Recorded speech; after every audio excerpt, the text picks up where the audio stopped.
Nagkita na naman ang dalawang magkakaibigan na si Ido at si Viancy sa isang beach. Masaya at masaya ang dalawa sa kanilang pagkikita.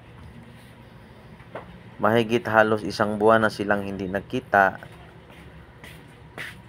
Yan ang dahilan na sila ay nag-uusap na kitang-kita natin sa kanilang mukha na masaya ang dalawa sa kanilang pag-uusap.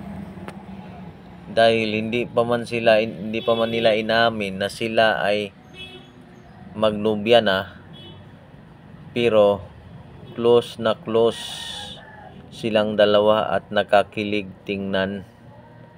Para bang kung tayo manonood na tayo ay 50 years old na o 60 years old, ramdam pa rin natin ang kilig sa kanilang mga aksyon, sa kanilang mga ngiti, sa kanilang closure at pag-uusap na masyadong kung baga tingnan natin mayroon na silang relasyon at may nabubuo ng pag-ibig sa kanilang puso. Yan ang dahilan mga kababayan na hindi natin maiwasan na tangkilikin, panoorin ang kanilang tambalan sa Kalingap. Ang dalawang ito ay love team mahigit 3 taon na, no? Mula sila ay naitatag na mag-love team. Kahit taas ang agwat, dahil si Viancy ay mag-18 pa lang at ito si Ido ay 30 na. So 12 years ang gap nila sa kanilang edad. Pero siguradong ang pag-ibig ay walang pinipili. Hindi love doesn't matter. Age doesn't matter pala.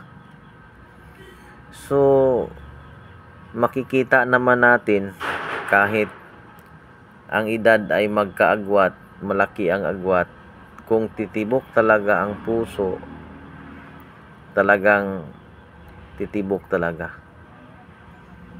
ang sweetness ng dalawa at nakapaswerte ang isa't isa.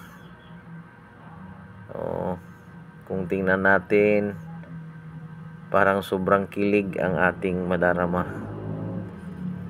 sa kanilang pag-uusap. Dahil sabi ni Viancy, malapit na raw siyang pumasok sa eskwela bilang college. Kaya nga itong summer, sinulit nila ang vlog na yan sa kanilang pagkikita na magkausap silang dalawa na sulit, mataas ang oras. Dahil sa panahong college na si Viancy, wala na sitong sapat na panahon at oras para sa labas, no? So sinulit nila yan, ngunit naka-video dahil sa vlog ni Kalingap Rab. So nakakilig naman mga kababayan. Yan na nga, itong si Viancy parang may pag-ibig talaga kay Ido dahil sumasandal sa kanyang balikat, ayan. Pero inaamin naman ni Viancy na mahal niya si Ido.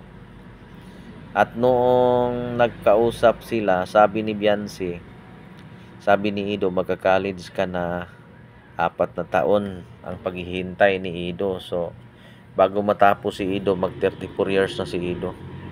Sa ni Viancy, sabi ni Ido, baka makahanap ka ng ibang pag-ibig o ibang kasintahan. Pero sabi ni Viancy, may promise sila na, promise hindi na ako maghahanap ng iba sa 4 na taon. Hintayin mo ako, magpahintay ako. Dahil ngayong September yata yon, mag-18 si Viancy. So, simula ng college. So, matapos siya, mag-edad na siya ng 22. 22. So, si Ido naman mag-34. So, sa agwat na yan, hindi naman natin maiwasan na magkaroong pag-iibigan dahil ang puso walang pinipili yan. Kung baga si Ido, hindi naman matanda tingnan. Parang magkaedad lang sila eh. So, sa kanilang pag-uusap, parang may relasyon na talagang dalawa itong tinatago eh. Parang may relasyon na itong tinatago. Inaamin naman nilang dalawa na mayroon silang pagtitinginan at pag-ibig sa isa't isa. Talaga mga kababayan, itong love team, kahit sa showbiz, hindi natin maiwasan magkatuluyan yan mga kababayan. Kaya tayong mga matatanda na tumitingin sa mga ganong mga show, mga palabas, bumabata ang puso natin eh.